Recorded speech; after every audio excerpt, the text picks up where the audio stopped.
Welcome to free online classes of physics with Lambor sir. So in the last lecture, we studied laws of vibrating string, and we come to know that on the basis of fundamental frequency of vibrating string, the formula for fundamental frequency is n equal to 1 upon 2L under root T upon n. And using that formula, we can state three laws of vibrating string: law of length, law of tension, and law of mass per unit length. And in that formula, by substituting m, small m, mass per unit length or linear density equal to pi r square rho, we can state two more laws of vibrating string. That was law of radius and law of density. So let us learn now free vibrations, forced vibrations, and resonance. These three concepts which are related with each other. So to learn this, first of all, we will start with the concept of free vibrations, which are also called as damped vibrations. So first of all, we will learn the definition of free vibrations. So any body which is capable of vibrating, maybe simple pendulum, maybe tuning fork, maybe spring pendulum, which is capable of vibrating. And if it is displaced from its stable equilibrium position and released, then that body starts oscillating or vibrating. Then such vibrations or oscillations are called as free oscillations.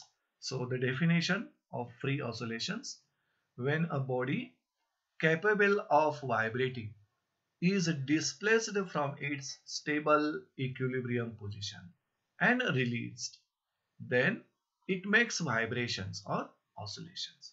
Such vibrations are called free vibrations.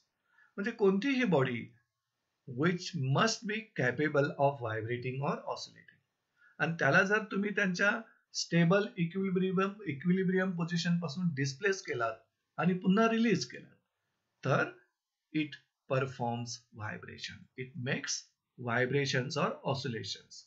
And such vibrations or oscillations are called as free vibrations or free oscillations. So let us see the free oscillations first. So in this video, this simple pendulum is making free oscillations.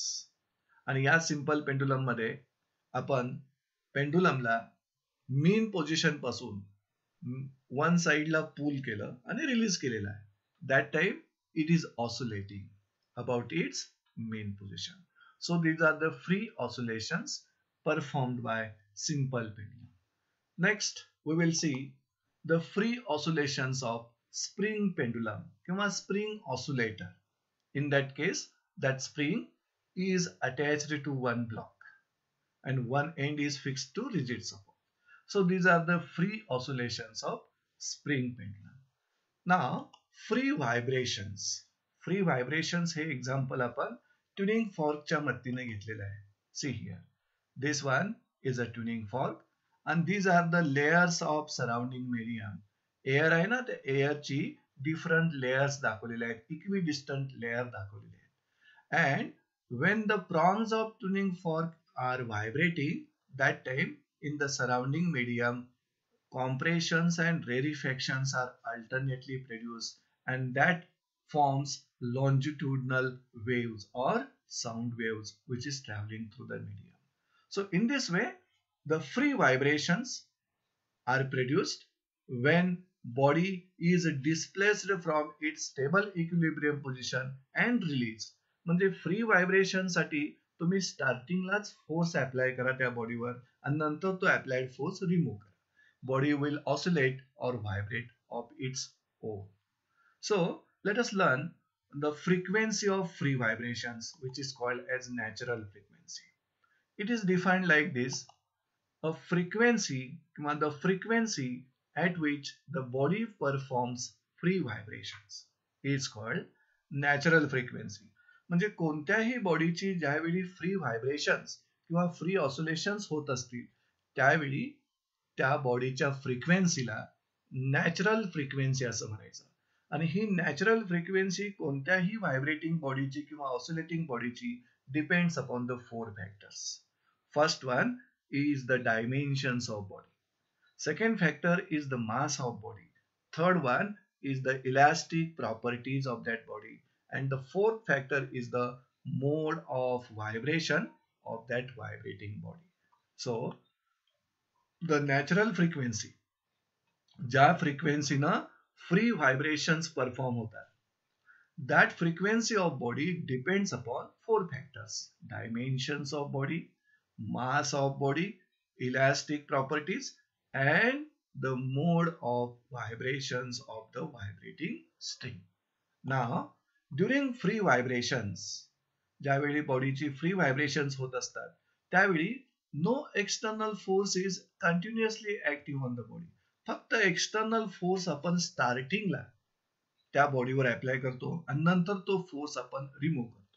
That's why during free vibrations no external force is acting on the body, but the body vibrates under the action of its own restoring force. मग simple pendulum असू द्या, spring pendulum असू द्या किंवा tuning fork असू द्या, free vibration किंवा free oscillation perform करताना that oscillations are performed under action of its own restoring force. आणि ज्यावेळी एखादी body performs free vibrations, when a body is performing free vibrations, it continuously lose energy to the surrounding. Why? Due to frictional resistance of the surrounding medium. म्हणजे free vibrations perform होत असताना त्या बॉडीला स्वतः जवळची एनर्जी कंटिन्युअसली लूज करावी लागणार सराउंडिंगला, कारण सराउंडिंग जवळ अपोजिंग रेजिस्टन्स असतं किंवा फ्रिक्शनल रेजिस्टन्स असतं, एअर रेजिस्टन्स असतं. ते ओव्हरकम करण्यासाठी body has to spend energy continuously due to frictional resistance of the surrounding medium. आणि जर बॉडी एनर्जी कंटिन्युअसली लूज करत असेल तर त्या बॉडीची व्हायब्रेशनच्या अँप्लिट्यूड देखील डिक्रीज होत जाणार. So therefore the amplitude of free vibrations goes on decreasing and finally the amplitude will become zero and body comes to rest. But जर free vibration चे amplitude continuously decrease होत असतील with time, then that vibrations are also called as damped vibrations. So hence free vibrations are called damped vibrations. So this is about the free vibrations. आणि ज्या वेळी free vibrations perform होते त्यावेळेला त्या बॉडीची जी frequency असते त्याला तुम्ही नॅचरल फ्रिक्वेन्सी म्हणू शकता. So let us learn the examples of free vibrations. Examples of free vibrations. आपण अगोदरच्या स्लाइडवर सिंपल पेंडुलमची ऑसिलेशन्स बघितली, स्प्रिंग पेंडुलमची ऑसिलेशन्स बघितली, ट्युनिंग फॉर्कची व्हायब्रेशन्स बघितली. त्यातूनच आपण एक्झाम्पल्स घेऊया फ्री व्हायब्रेशनची. ऑसिलेशन्स ऑफ सिंपल पेंडुलम किंवा spring pendulum are the free oscillations, किंवा vibrations of tuning fork are the free vibrations, किंवा जसं आपण स्ट्रिंगच्या व्हायब्रेशनचे डिफरंट मोड स्टडी केले. So stretched string plucked at some point performs free vibrations with natural frequency. म्हणजे जी फ्री व्हायब्रेशन्स परफॉर्म होत असतात ती फक्त आणि फक्त नॅचरल फ्रिक्वेन्सीनं परफॉर्म होतात. आणि ती natural frequency depends upon the 4 factors: dimensions of that body, mass of that body, elastic properties and mode of vibration of that vibrating body. So let us learn the characteristics of free vibrations or free oscillations. आपल्याला सर्वांना माहिती आहे की free vibrations perform होत असताना body vibrate with its own frequency which is called as natural frequency. So it is the first characteristic.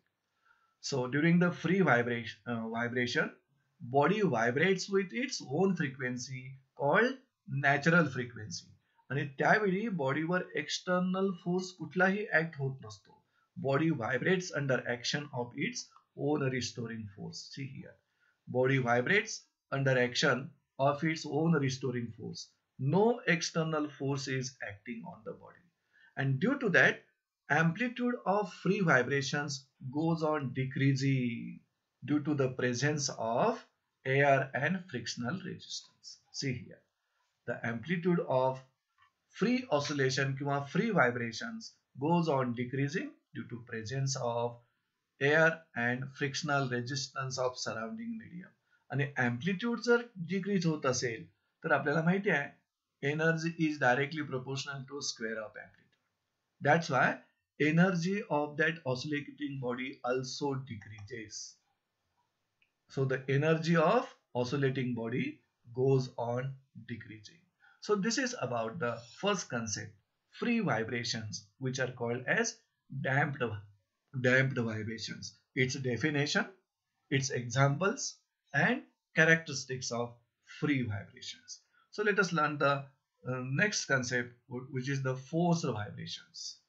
Forced vibrations, which are also called as undamped vibrations. म्हणजे इथं बॉडीला एक्सटर्नल पिरियडिक फोर्सनं आपण vibrate व्हायला भाग पाडणार आहे.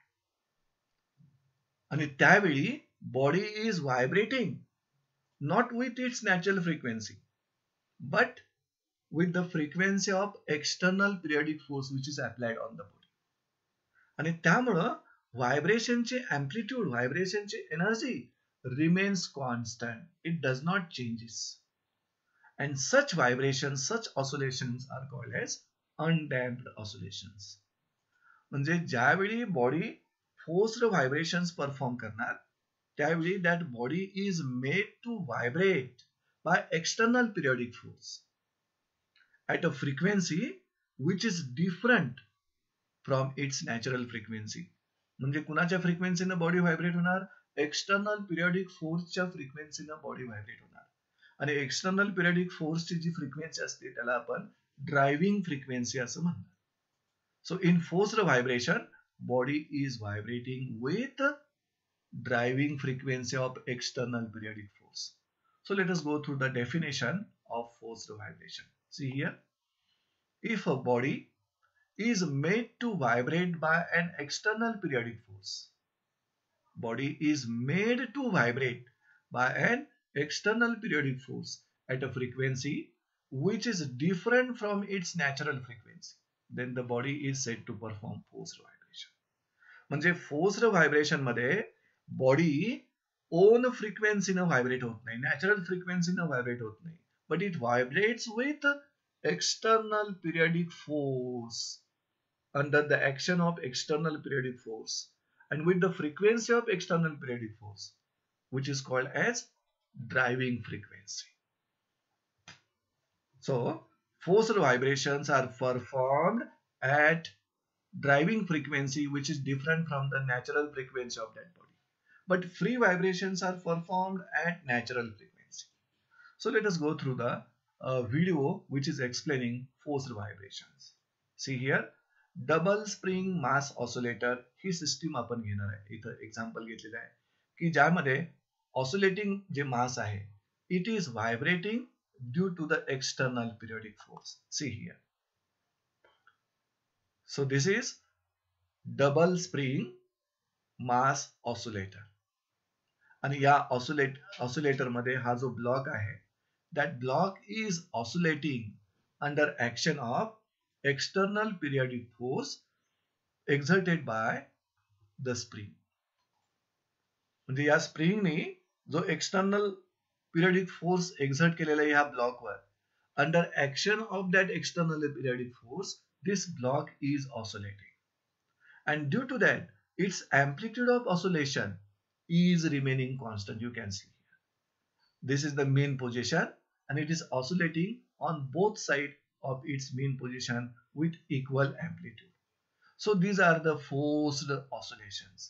ज्यामध्ये this block is made to vibrate by external periodic force at a frequency different from its natural frequency. Then that block is said to perform forced vibrations or forced oscillations.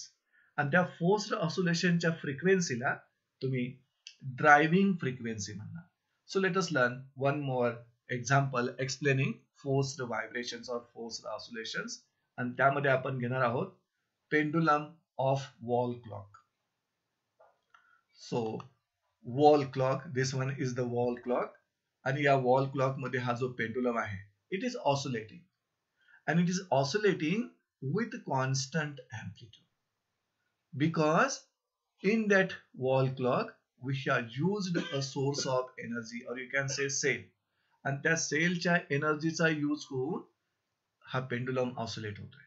and it is oscillating at frequency of external periodic force. म्हणजे इथं एनर्जीचा source जो आहे, त्या एनर्जीच्या सोर्सला जी frequency आहे, त्या फ्रिक्वेन्सीनं तो block किंवा पेंडुलम ऑसिलेट होतोय. आणि त्या ऑसिलेशनच्या फ्रिक्वेन्सीला तुम्ही म्हणणार driving frequency. So these are the two examples which are explaining forced vibrations or forced oscillations, ज्यामध्ये a body, that means this block or this pendulum is made to oscillate or vibrate by external periodic force at a frequency different from its natural frequency. म्हणजे कोणत्या फ्रिक्वेन्सीना? Driving frequency. Then this block or this pendulum is said to perform forced vibrations. आणि ज्यावेळी एखादी body forced vibration perform करत असेल, त्यावेळी external periodic force is continuously acting on that body. Free vibration मध्ये एक्सटर्नल फोर्स फक्त स्टार्टिंगला act करतो आपण, नंतर तो रिमूव्ह करतो. But in forced vibrations, during forced vibration an external periodic force is continuously acting on the body. आणि त्यामुळं during the forced vibrations, body is vibrating not with its natural frequency but with the frequency of external periodic force, which is called as driving frequency. See here, the body vibrates or oscillates not with its natural frequency but with the frequency of the external periodic force called as driving frequency. म्हणजे बॉडीची vibrations किंवा oscillations त्याच्या natural फ्रिक्वेन्सीनं होत नाहीत. ती vibrations external periodic फोर्सच्या फ्रिक्वेन्सीनं होणार. त्या फ्रिक्वेन्सीला तुम्ही नाव देऊ शकता driving frequency. After that the amplitude of forced vibrations, म्हणजे फोर्स्ड व्हायब्रेशनची जे एम्प्लिट्यूड आहे ती स्मॉल असते but remains constant as long as the external periodic force is acting on the body. म्हणजे व्हायब्रेटिंग किंवा ऑसिलेटिंग बॉडीवर जोपर्यंत एक्सटर्नल पिरियडिक फोर्स ऍक्ट होत असणार आहे, तोपर्यंत फोर्स्ड व्हायब्रेशनचे एम्प्लिट्यूड कॉन्स्टंट राहील, पण ती स्मॉल असेल. आणि ही जे एम्प्लिट्यूड ऑफ फोर्स्ड व्हायब्रेशन आहे, that depends upon difference between driving frequency of external periodic force and natural frequency of that vibrating body. So let us learn once again. Let us listen once again. Amplitude of force vibration, आपण म्हटलं की small आणि constant राहणार आहे. That amplitude of force vibration depends upon difference between driving frequency of external periodic force and natural frequency of that vibrating body. आणि कशी depend असणार पहा, जर ड्रायव्हिंग फ्रिक्वेन्सी आणि नॅचरल फ्रिक्वेन्सी मधला डिफरन्स जर लार्ज असेल तर फोर्स्ड व्हायब्रेशनचे एम्प्लिट्यूड स्मॉल असते. हा डिफरन्स जर तुम्ही रिड्यूस केला, म्हणजे ड्रायव्हिंग फ्रिक्वेन्सी आणि नॅचरल फ्रिक्वेन्सी मधला डिफरन्स तुम्ही कमी कमी करत आलात, तर amplitude of forced vibration will goes on increasing. आणि शेवटी when that difference becomes equal to 0, driving frequency आणि नॅचरल फ्रिक्वेन्सी मधला डिफरन्स जर 0 झाला, म्हणजे दोन्ही फ्रिक्वेन्सी इक्वल झाल्या, तर फोर्स्ड व्हायब्रेशनचे एम्प्लिट्यूड मॅक्सिमम असणार.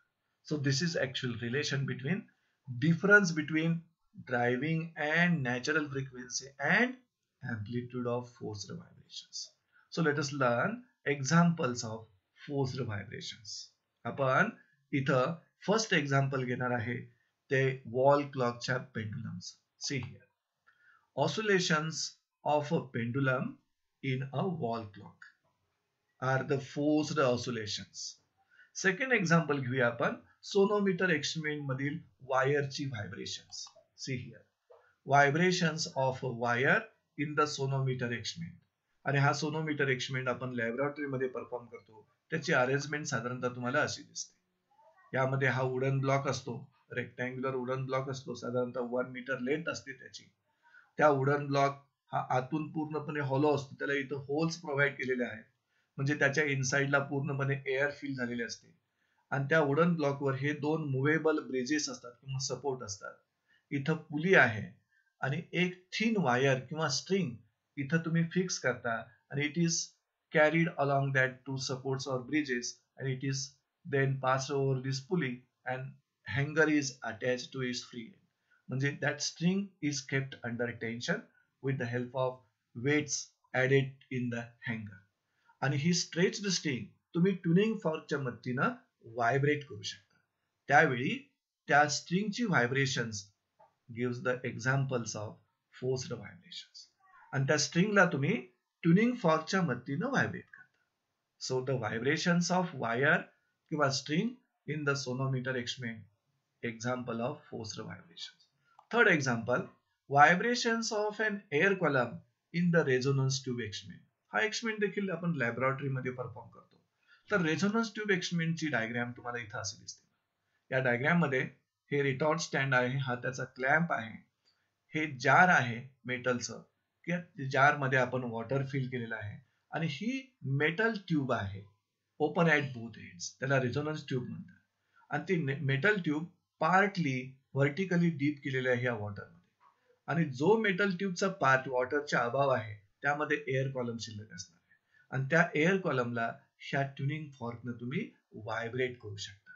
मग त्या एअर कॉलमची vibrations are the examples of forced vibrations.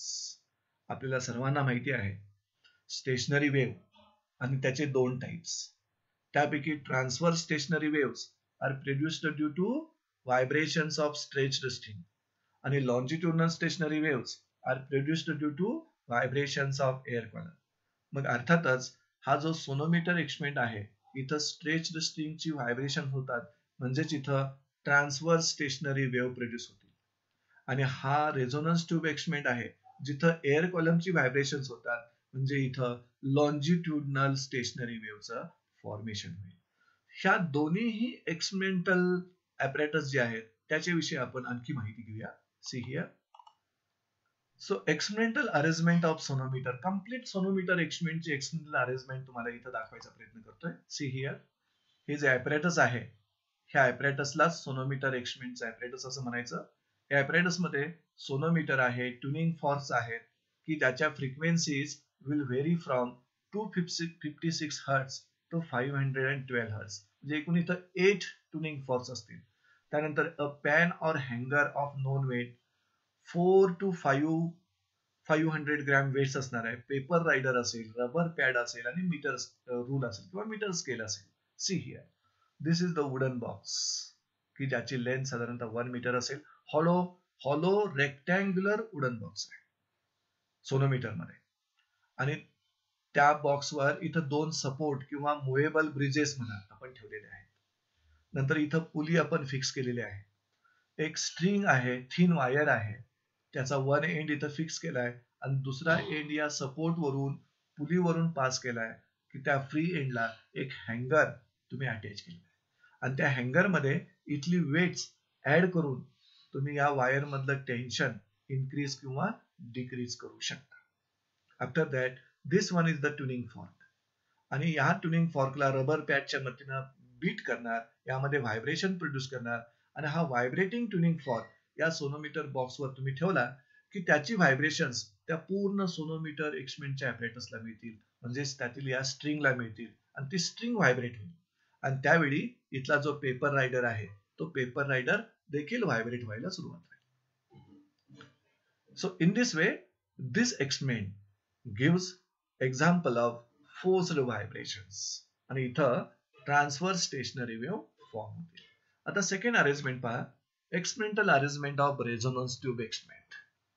आता यामध्ये पुन्हा एकदा रेझोनन्स ट्यूब एक्सपेरिमेंट मध्ये हा रेटॉर्ट स्टँड आहे, हा क्लॅम्प आहे त्याचा, आणि पुन्हा इथं ग्लास जार आहे फिल्ड विथ वॉटर, आणि त्या ग्लास जार मध्ये व्हर्टिकली एक metal tube open at both end तुम्ही डीप केलाय, आणि त्या मेटल ट्यूबचा हा जो अप्पर पार्ट आहे that will content air column.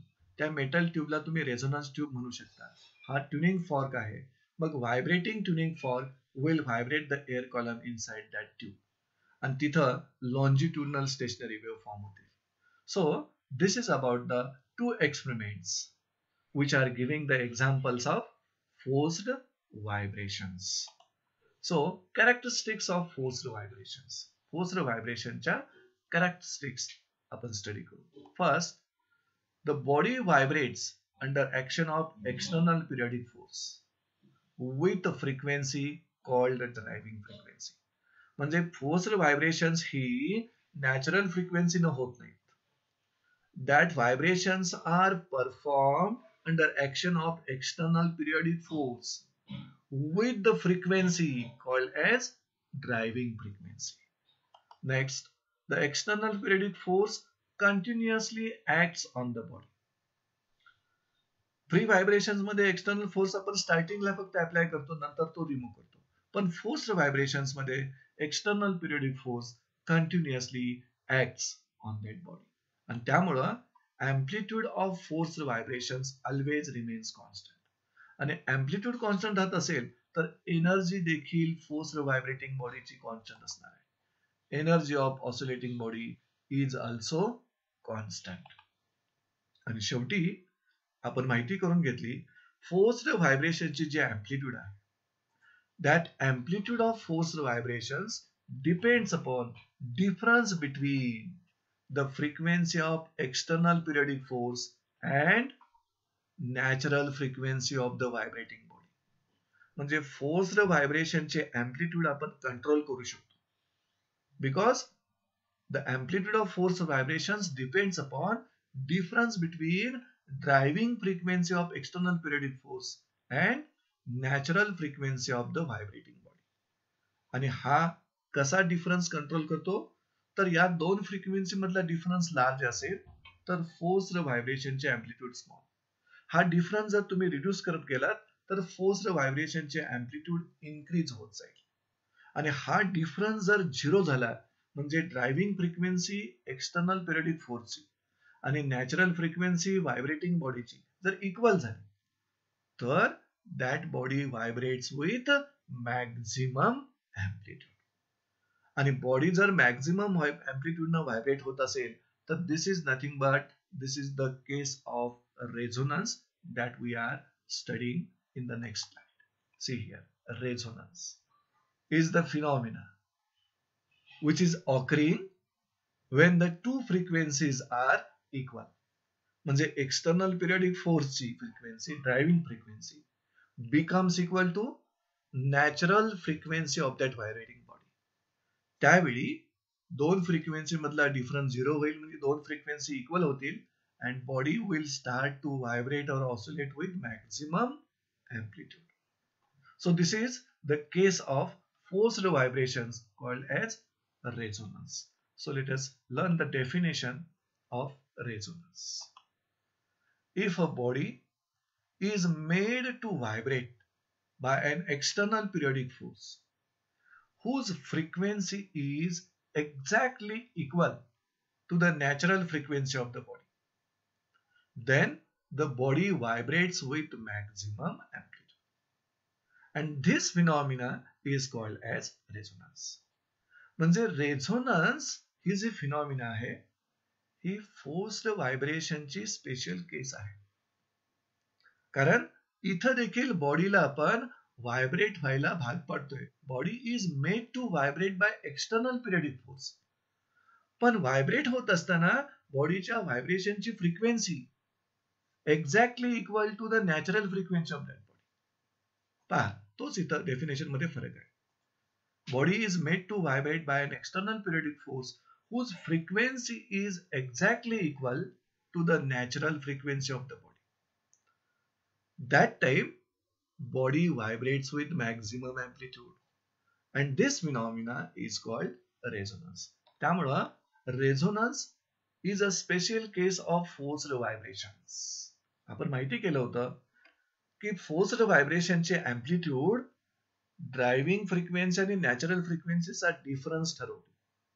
हा डिफरन्स जेवढा जास्त असेल तेवढी अँप्लिट्यूड स्मॉल.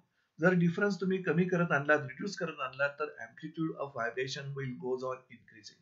आणि हा डिफरन्स झिरो झाला म्हणजे driving frequency becomes equal to natural frequency, तर ती बॉडी मॅक्झिमम अँप्लिट्यूड न व्हायब्रेट होणार आणि त्या फिनॉमिनाला आपण रेझोनन्स म्हणायचं. म्हणजे at resonance two frequencies becomes equal. Which two frequencies? See here. At resonance, the frequency of external periodic force, म्हणजे driving frequency, is equal to the natural frequency of the body, and the body is vibrating with maximum amplitude. See here.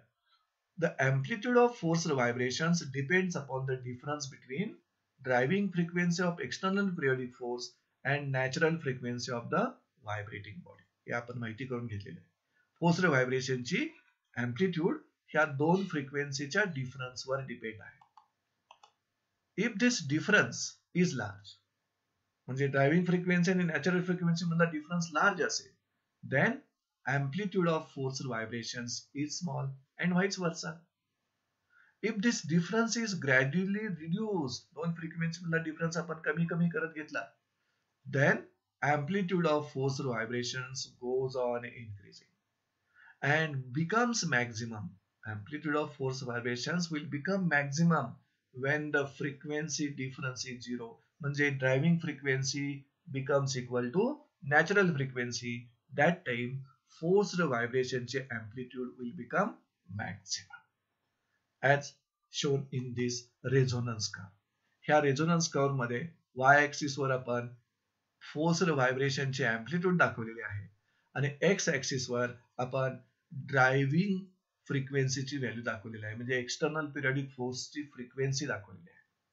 आता इथं पहा, when frequency of external periodic force become equal to natural frequency of that body, that time forced व्हायब्रेशनचे amplitude आहे ना ते maximum आहे.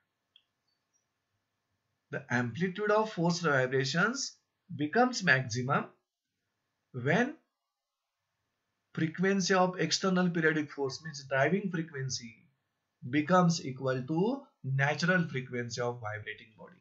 It is explained in this resonance curve diagram. And at resonance, the body gives good response to the applied force. So let us learn few examples of resonance. आपण sonometer experiment arrangement बघितली, resonance tube एक्सपेरिमेंटची arrangement बघितली. आता त्या ठिकाणी sonometer experiment मध्ये वायरची vibrations tuning fork न करता, रेझोनन्स ट्यूब एक्सपेरिमेंट मध्ये एअर कॉलमची व्हायब्रेशन्स ट्युनिंग फॉर्क न करता, आणि त्या वायरची किंवा एअर कॉलमची व्हायब्रेशन्स म्हणजे फोर्स्ड व्हायब्रेशन्स. पण इथं रेझोनन्सचं एक्झाम्पल घेताना आपण काय म्हणणार पहा, vibrations of the wire in a sonometer experiment in unison with tuning fork. म्हणजे इथं फरक काय, ज्या वायरला तुम्ही ट्युनिंग फॉर्क न व्हायब्रेट करतात त्या ट्युनिंग फॉर्कची फ्रिक्वेन्सी आणि वायरची नॅचरल फ्रिक्वेन्सी इक्वल झाली म्हणजे युनिझन. त्यावेळी त्या वायरच्या व्हायब्रेशन्स म्हणजे रेझोनन्स. आणि युनिझन होणार म्हणजे एक्सटर्नल पिरियडिक फोर्स म्हणजे ट्युनिंग फॉर्कची फ्रिक्वेन्सी, ड्रायव्हिंग फ्रिक्वेन्सी आणि natural frequency of wire will become equal. आणि इक्वल ज्यावेळेला फ्रिक्वेन्सी होतील त्यावेळेला रेझोनन्स होणार, आणि रेझोनन्स ज्यावेळेला होणार त्यावेळेला wire vibrates with maximum amplitude, आणि त्या वायरवर ठेवलेला जो पेपर रायडर आहे तो त्यावेळी jump. So this is the example of resonance. Second, vibrations of an air column in a resonance tube experiment in unison with tuning fork. आता air column जो व्हायब्रेट होतोय ट्युनिंग फॉर्क, त्या air कॉलमची vibrations अशा पद्धतीने तुम्ही त्याची length adjust करा की एअर कॉलमची नॅचरल फ्रिक्वेन्सी जी आहे आणि ट्युनिंग फॉर्कची जी ड्रायव्हिंग फ्रिक्वेन्सी आहे ती इक्वल होईल. आणि ज्यावेळी दोघांच्या फ्रिक्वेन्सी इक्वल होतील त्यावेळेला air column will vibrate with maximum amplitude and it will produce a loud sound. So resonance will takes place at that point. आणि त्यावेळची एअर कॉलमची vibrations is the example of resonance. So let us learn third example of resonance in sonometer experiment, ज्याचा आपण arrangement बघितली. At resonance दोघांच्या frequency equal होतात. कोणाच्या पहा, फ्रिक्वेन्सी ऑफ ट्युनिंग फॉर्क आणि frequency of wire becomes exactly equal. आणि या वायरची फ्रिक्वेन्सी आपण फंडामेंटल मोड मध्ये ती फ्रिक्वेन्सी काढलेली आहे व्हायब्रेटिंग वायरची. See here, that is at resonance. Sonometer experiment मध्ये at resonance frequency of tuning fork म्हणजे capital N becomes exactly equal to frequency of that wire in sonometer. आणि वायरच्या फंडामेंटल फ्रिक्वेन्सीचा फॉर्म्युला आपण फाइंड आउट केलेला आहे 1/2L √T/A. आणि याचा यूज करून, या फॉर्म्युलाचा यूज करून तुम्ही अननोन फ्रिक्वेन्सी ट्युनिंग फॉर्कची फाइंड आउट करू शकता सोनोमीटर एक्सपेरिमेंट मध्ये. आणि फोर्थ एक्झाम्पल मध्ये आपण असं घेऊया, two pendulums, simple pendulums A and B are suspended side by side. एकाच सपोर्टला दोन पेंडुलम्स आपण सस्पेंड केलेले आहेत side by side of different lengths. त्यातील ए पेंडुलम जर आपण ऑसिलेशन साठी सेट केला, if A is set into oscillations, then it is observed that B also starts oscillating with increasing amplitude. Let us go through this video. या video मध्ये एकाच सपोर्टला दोन पेंडुलम सस्पेंड केलेले आहेत साइड बाय साइड आणि दोन्ही पेंडुलमची लेंथ ही different आहे. यापैकी यातील एक पेंडुलम जर तुम्ही ऑसिलेट केलात तर तुमच्या लक्षात येईल दुसरा pendulum is also oscillating but with increasing amplitude. आता यातील हा बी पेंडुलम समजूया आणि हा ए पेंडुलम समजूया. त्यातील आपण ए पेंडुलमला ऑसिलेट करणार and then it is observed that B pendulum also starts oscillating with increasing amplitude.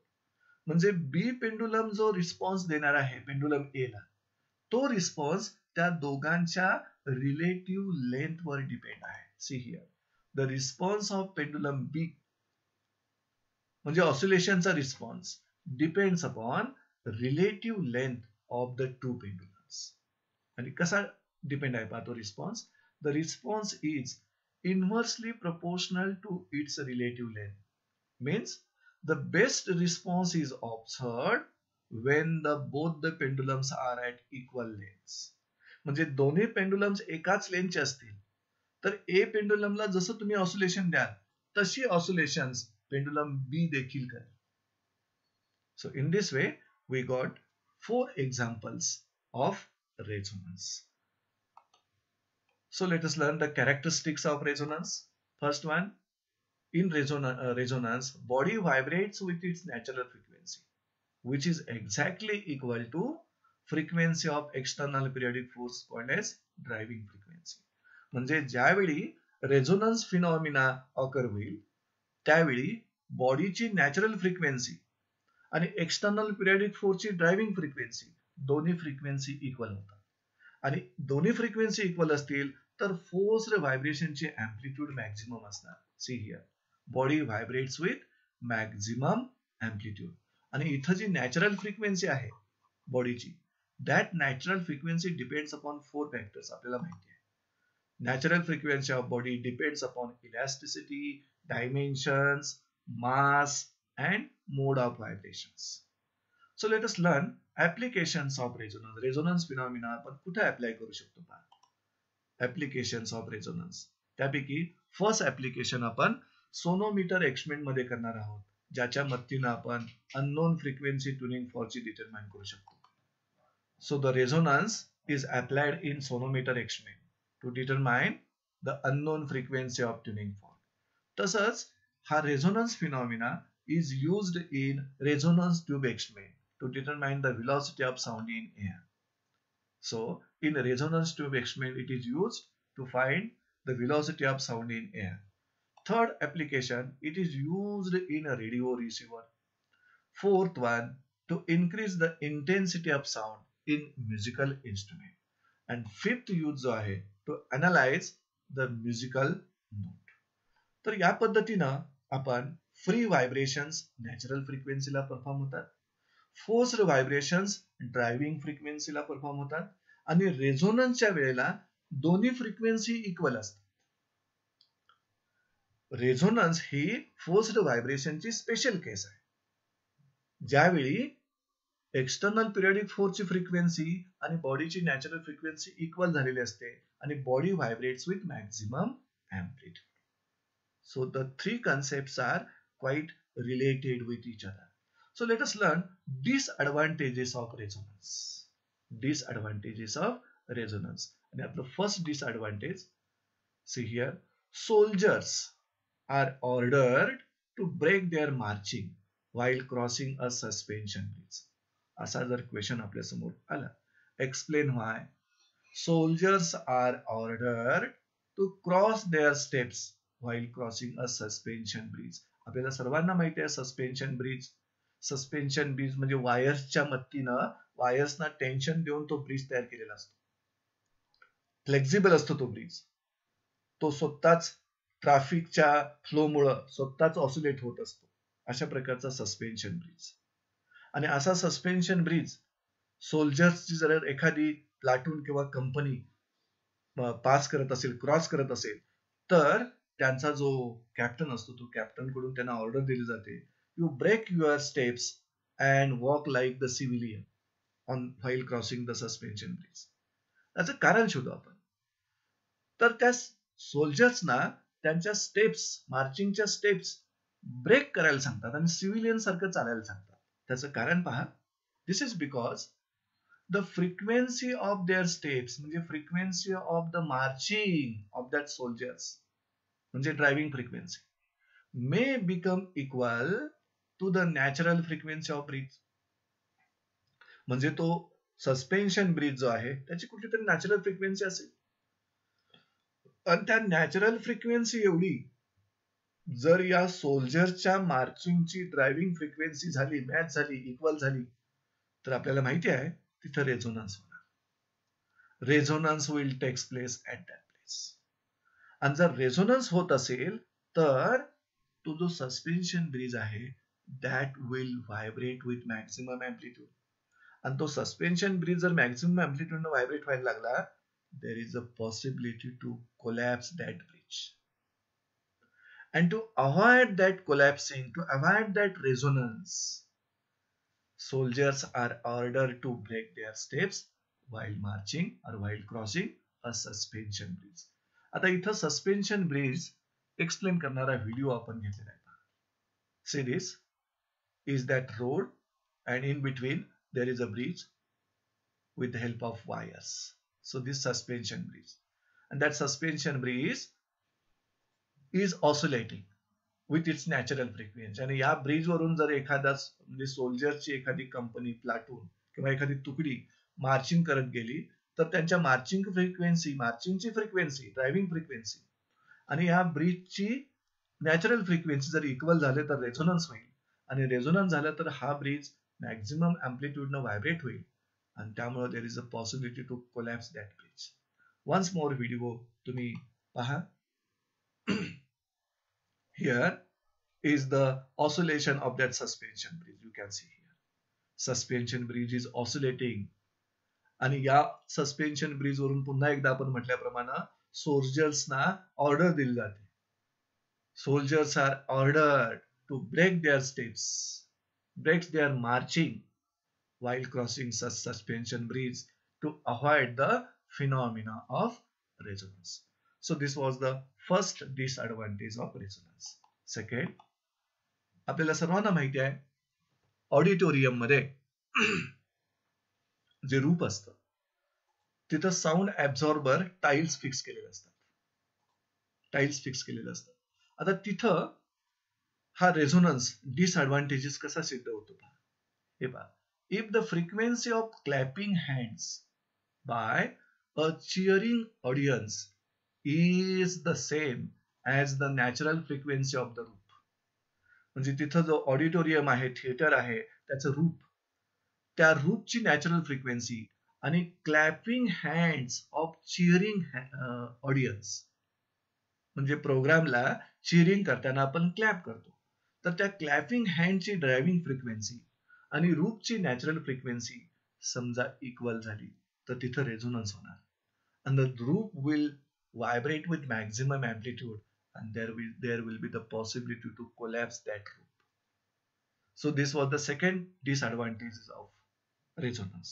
And the third disadvantage जो आहे, when speed of an aircraft किंवा vehicle increases, कोणत्याही एअरक्राफ्टचं किंवा व्हेकलचं स्पीड ज्यावेळेला इन्क्रीज होईल, that time different parts are forced to vibrate. म्हणजे त्या व्हेकलच्या किंवा एअरक्राफ्टच्या डिफरंट पार्ट्स मध्ये जो एअर कॉलम इन्फ्लो झाला असेल तो एअर कॉलमची नॅचरल फ्रिक्वेन्सी आणि ड्रायव्हिंगची एअरक्राफ्टच्या किंवा व्हेकलच्या ड्रायव्हिंग फ्रिक्वेन्सी इक्वल होईल आणि त्या एअर कॉलमची व्हायब्रेशन्स मॅक्झिमम अँप्लिट्यूड न होईल. आणि that's why different parts are forced to vibrate आणि मोठा साऊंड यायला सुरुवात होतो. So resonance is undesirable. आणि फोर्थ डिसएडव्हान्टेजेस जो रेझोनन्स आहे तो आपण इथं इन रफ सी म्हणजे ज्यावेळी समुद्र खवळलेला असतो आणि अशा खवळलेल्या समुद्रामधून जहाजाचा प्रवास सुरू असतो त्याविषयी घेतले.